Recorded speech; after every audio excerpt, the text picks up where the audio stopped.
When I was thinking about creating a garland for a beachy nautical type wedding, I kept thinking about canvas, rope, grommets, blues, all those type of nautical beachy things. So here I'm going to show you how I made this garland. The garland's going to say we tied the knot. So I'm going to just show you how to make one letter of the garland. What I have here is a canvas that I just got. It's a loose artist canvas. You can get it at an art store. I ironed it. So I kind of just cut out roughly the size of each pennant in my banner. So here is the template. We're going to do the K for knot. I'm just going to place it right in that center of that piece of fabric. And I'm working on a cutting mat using a quilting ruler. So I'm just going to line up on the template. I'm going to be using this rotary cutter, which is good for fabric because instead of dragging a craft knife, this is going to roll with the fabric, so you're not going to get any wrinkles in there. So here I'm just going to put it, cut. If it doesn't go through the first time, cut through again, and the third time.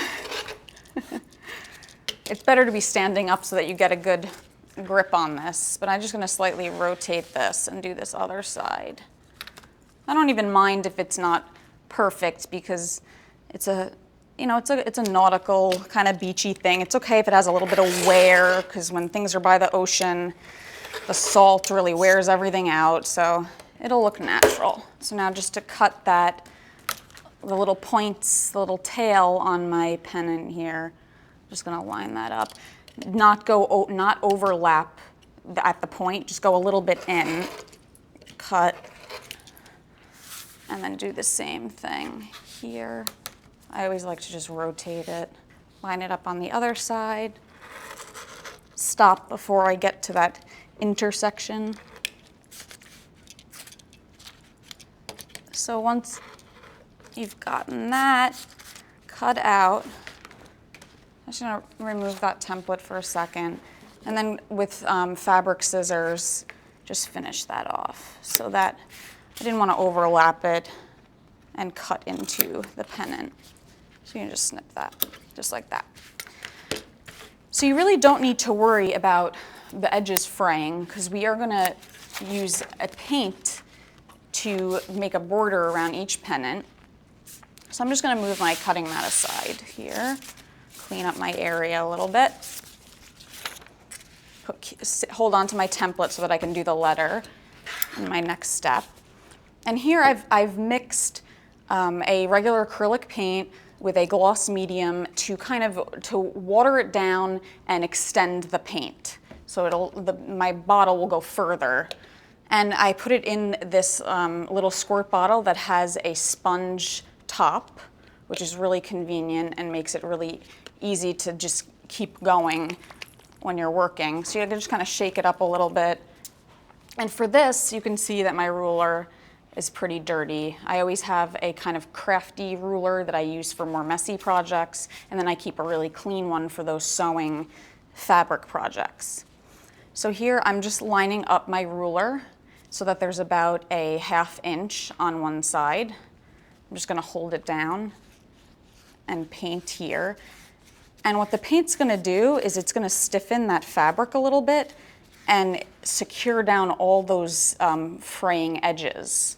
So just do that. And then between each, so you can see it got a really nice straight line. Between each side, just take a paper towel and clean off your ruler. And then you can just rotate. I'm going to do this part right here. Go for it. Wipe off again. So just keep a few extra paper towels next to you while you're working. Always with paint, you want to do that anyway. So here's the other side. And when I'm at this intersection here, I'm just going to not be as fast and just kind of pat my brush to get that kind of corner point there, and then continue here.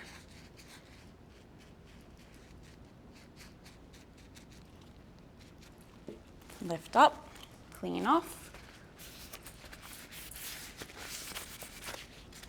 And then just move my banner this way. And this paint is already dry, so it's kind of okay if you layer on top of it while you're working. If you're using a lot of paint, then don't overlap on your scrap paper. Have some extra scrap paper nearby. So this just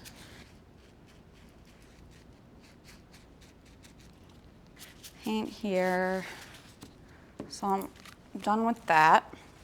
So now I've kind of created this border around the pennant. And I'm gonna let this dry completely and then work on the letter.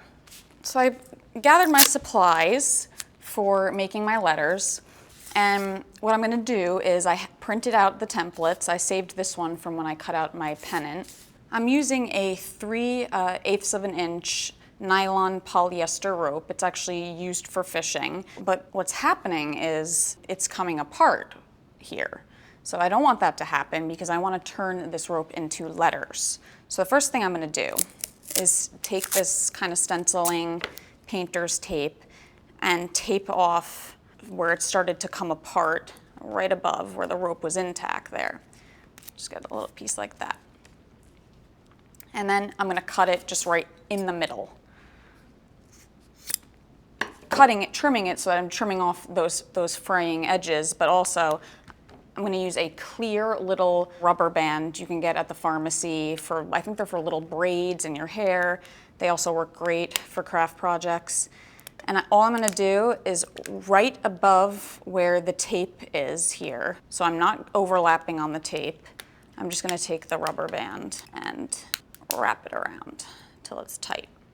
And then I can actually remove this tape and have a small little fringy end, better than the long unraveling end.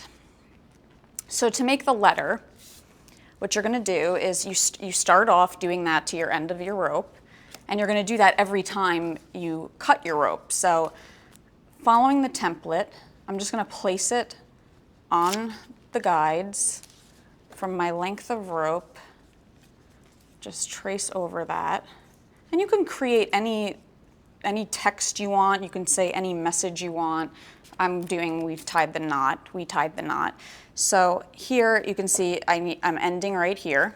So I'm just gonna, again, right where I'm ending, put that piece of tape, snip it down the center. Snipping it down the center is preventing both ends not to fray. So this end will be ready for me for the next letter, and this end's ready for this letter. And just adding that rubber band again here.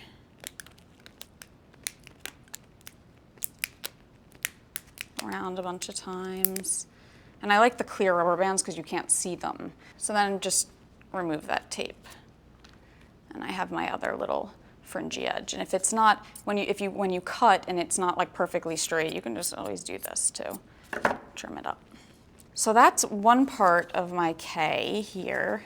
So this template's just acting as a guide so that I know how I'm going to shape and pre-cut my rope.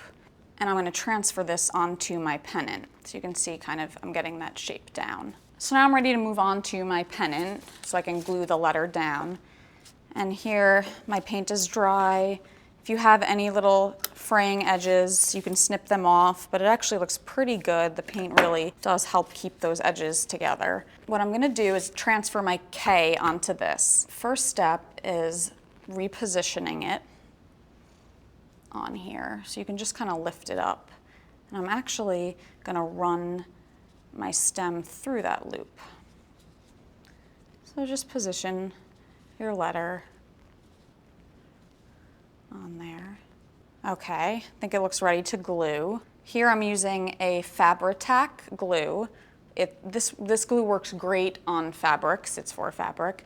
Unlike white glue, it's not going to seep through your fabric and leave any sort of stains or watermarks afterwards. So what I'm doing here is just lifting up my letter slightly in one corner and tacking it down there. So squirt a little bit of glue, tack it down, and then and push it down there. And then I'm just gonna move to my bottom edge here. Carefully lift up the other end of that same piece. Put a little bit of glue, tack it down.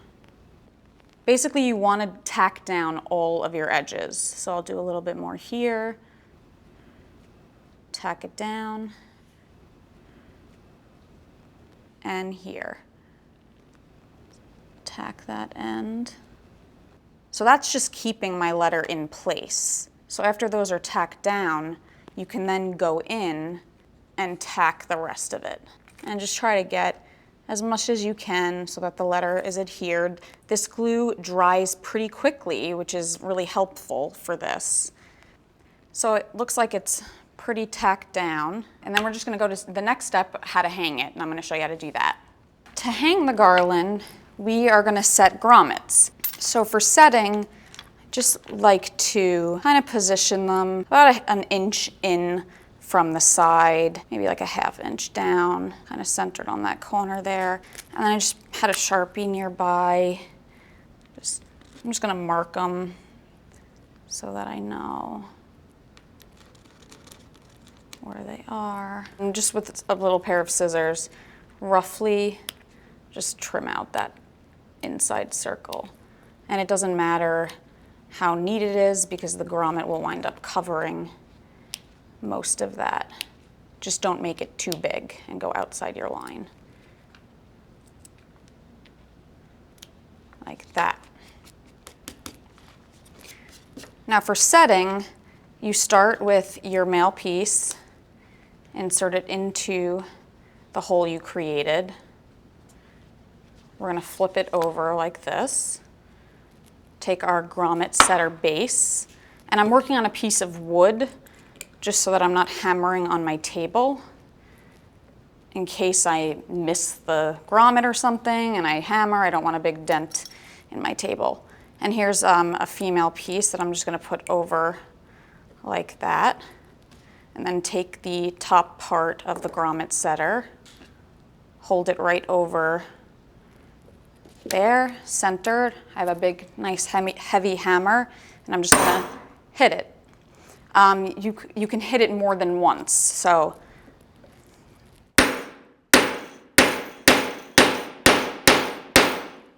So once you've hit it, you can see here that that piece that was sticking out is now curled and holding that female piece in place. So that's what it'll look like from the front. So I'm just gonna do the second one.